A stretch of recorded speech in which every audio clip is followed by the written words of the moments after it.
several times. Even I left voicemails, and I ended up talking to the secretary there, and she left messages for them to give it to them. And I don't even know what they really doing. All I know that I just been calling them and let them know, can I have somebody to go out there check on my daughter. Sometimes they return a phone call back to me, and sometimes I won't hear anything. And I really don't know what goes on that end of that town and county area. But all I can say, I have not seen my daughter in 2 years. So I don't know if they really doing their job or not. The only thing I've been doing is leaving voicemail and leaving messages with the secretary there in that town and county. Okay. And have you been able to speak to your daughter, like over the phone or I can't even video speak to chat I or can't anything? even speak to my daughter or anything. The parent is pretty much stopping me from seeing my daughter here, and the social service told me the best thing to do to let the court settle all this. So I'm trying to find out, waiting for the state bars to find me a lawyer so they can represent my case, because I have not heard from my daughter in 2 years, and I have not seen her in 2 years. Okay. And I do know she was walking to school by herself there from the last time I can go off.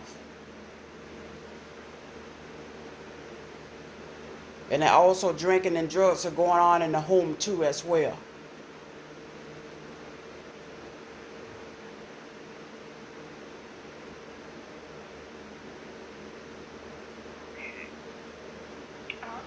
Any concern for like physical abuse of your daughter at all, or would you know of any like injuries or marks on her? I'm very concerned about it because somebody did move inside that home that I'm not familiar with, and they are not family member.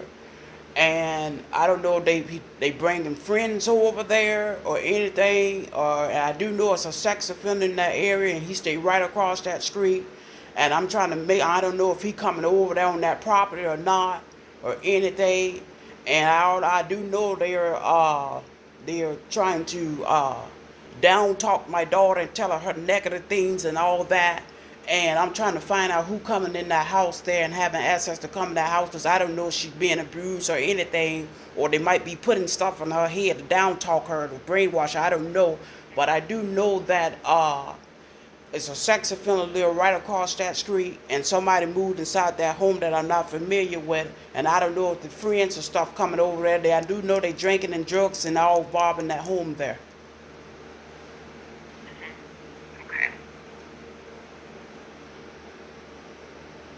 And I don't drink and I don't smoke, but I do. It is some drinking and drugs going on in the home there. How are you aware of that, the drinking and the drugs? Is that just something you've heard from other people, or? I seen it for myself because I used to live there for over about 15 years, and I know that is drugs and drinking going on in the home because I seen it from my own eyes as well. Okay. And and then it's also drinking going on across the street where that sex offender at, and that's a relative of his family member. And I'm trying to make sure that he coming over there having access to that house, or the friends coming over there, and I don't know anything about the person that moved in, and they're not family member either.